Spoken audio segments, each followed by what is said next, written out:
Bueno, nos quedan algunos minutos para la finalización del panel, entonces pasamos a las preguntas que quieran efectuarle a los ponentes, sí, también. ¿Ya? ¿Hubo alguna acotación por parte de los profesores o agregar algún punto que estimen relevante con el objeto de ir generando el diálogo respectivo? Una pregunta. Profesora Angélica, usted comentaba que no deben de ser todos los tratados internacionales los que formen parte del parámetro de constitucionalidad. Es desde una perspectiva de derecho internacional público que solamente debe de acotarse hacia lo que es la Convención Americana, única y exclusivamente. Así es. Ok. Lo que pasa es que me llama la atención. Pero quiero eso complementarlo, porque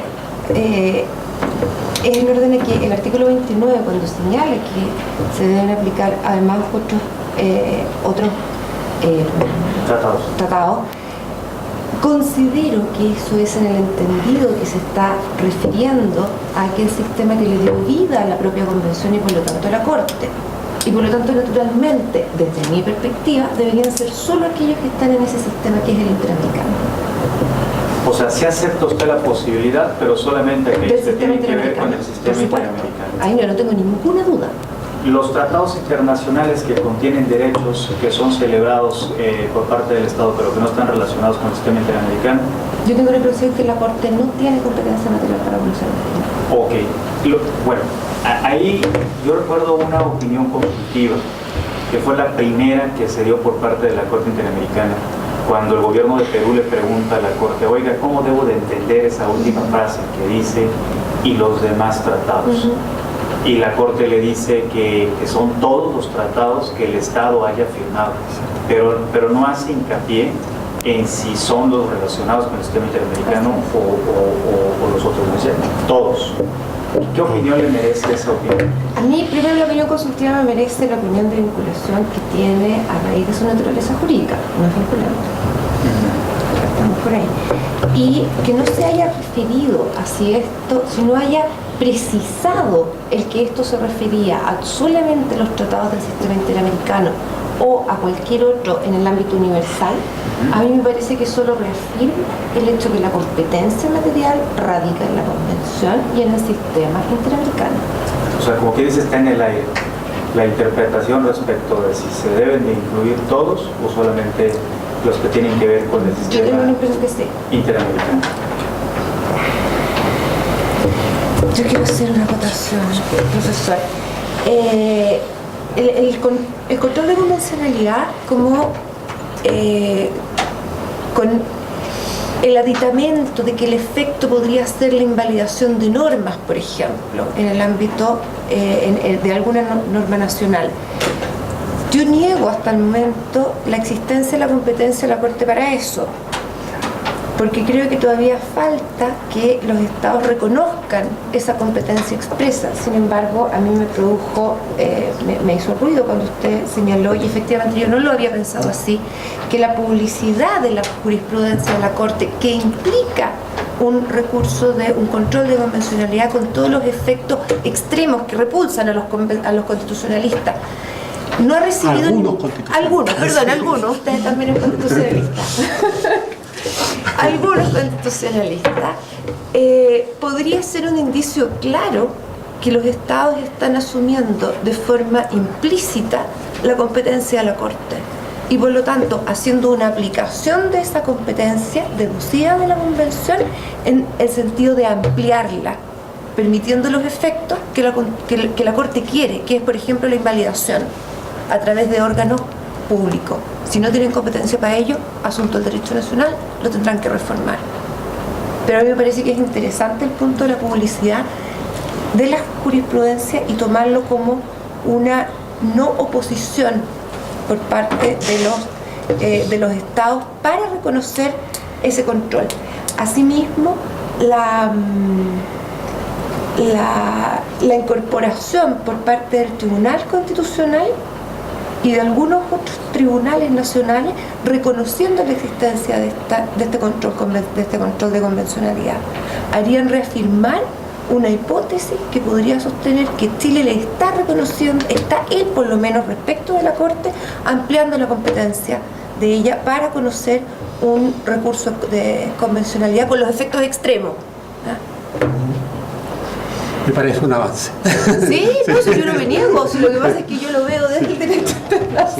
Sí, sí, sabes, yo diría un poquito más, porque en el caso chileno, ¿cierto?, la Corte ha determinado, por ejemplo, que el decreto ley de amnistía, ¿cierto?, es una norma que carece de efectos desde su inicio. Lo dice expresamente en el caso Almonacid Arellano versus Chile. Y así ha tenido que aplicarlo los tribunales, y así lo ha aplicado, digamos, ¿cierto? Y no solo así lo ha aplicado, sino que la propia Corte Suprema tuvo que pasar por encima de su propia cosa juzgada en ese caso, ¿cierto?, y no solo por encima de la cosa juzgada de su propia sentencia, que le entregaba la competencia a los tribunales militares para conocer sobre la materia, y pasar por encima, ¿cierto?, de la competencia del juez militar, sino también por encima de la cosa juzgada de la Corte Marcial, digamos que, ¿cierto? ¿Por qué? Porque en definitiva, cuando se produjo la sentencia y cuando la familia reiteró en virtud de la sentencia la necesidad del derecho a la jurisdicción y al debido proceso, ¿cierto?, y por lo tanto la inaplicabilidad, ¿cierto?, del decreto ley de amnistía, ¿cierto?, un ministro en visita extraordinario, que el que estaba a cargo de los derechos humanos, ¿cierto?, en la sexta región, ¿no es cierto?, esto fue Rancagua, ¿cierto?, en definitiva entró a conocer el caso y por lo tanto entró a interrogar, a determinar responsables, ¿cierto?, a juzgar, a aplicar la sanción, ¿cierto?, correspondiente. Y hay un ex teniente de carabineros, el teniente Nevó, ¿cierto?, que fue condenado, ¿cierto?, en esa sentencia, después de haberse aplicado el decreto de ley de amnistía, ¿cierto? Por lo tanto, se reabrió completamente el caso. Pero además, esa sentencia fue apelada ante la Corte de Apelaciones de Rancagua. La Corte de Apelaciones de Rancagua dijo que, habiendo sentencia de la Corte Interamericana de Derechos Humanos que declaraba írritas las sentencias de la Corte Suprema, de la sentencia del juez militar y de la sentencia de la Corte Marcial, ¿cierto?, no existía sentencia. Y por lo tanto, al no existir sentencia, ¿cierto?, la Corte, ¿cierto?, estaba estableciendo directamente el derecho de la Corte de Apelaciones y a conocer de la materia. Por lo tanto, mientras el Estado dijo sea parte del sistema interamericano, está obligado a dar eficacia a las sentencias de la Corte Interamericana.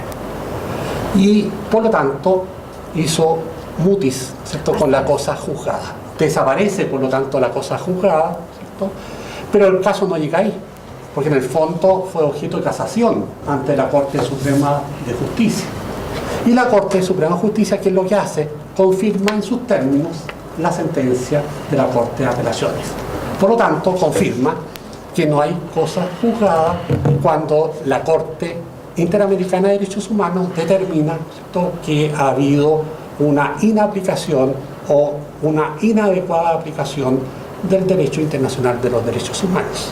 Por lo tanto, estamos ante un fenómeno también nuevo en el derecho interno, que tampoco los procesalistas han asumido, de que no hay cosa juzgada aun cuando haya transcurrido los plazos, en el caso de una sentencia de la Corte Suprema, si no han transcurrido aún los 6 meses para recurrir a la comisión, y si al mismo tiempo la comisión no ha pasado el caso a la Corte Interamericana, y por lo tanto pueden pasar varios años antes que no haya cosa juzgada, si es que la Corte Interamericana entra a conocer de la materia y eventualmente anula, y aquí vuelvo a emplear el término en su sentido pleno, anula una sentencia nacional, ¿cierto?, por ser contraria a derechos humanos.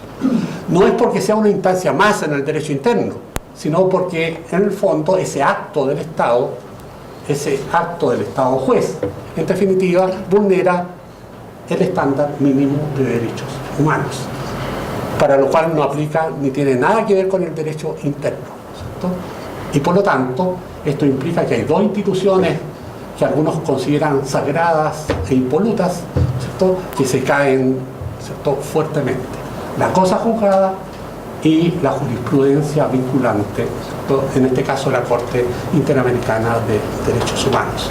Y esas dos novedades es necesario reconocerlas en el derecho interno. Ahora, cuesta, ¿cierto?, más aún para los que han sido formados en otros paradigmas, ¿cierto?, pero al mismo tiempo hay que tener la flexibilidad para ir asumiendo las novedades que presenta el derecho contemporáneo, ¿cierto?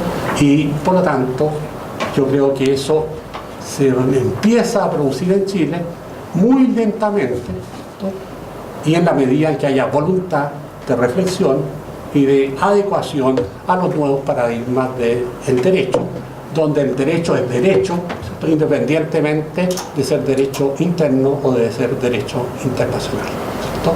Y en el ámbito de los derechos, ¿cierto?, existe un solo derecho con una fuente interna y otra fuente internacional, ¿cierto? Y eso es necesario asumirlo definitivamente. Bien, eso es lo que quería comentar.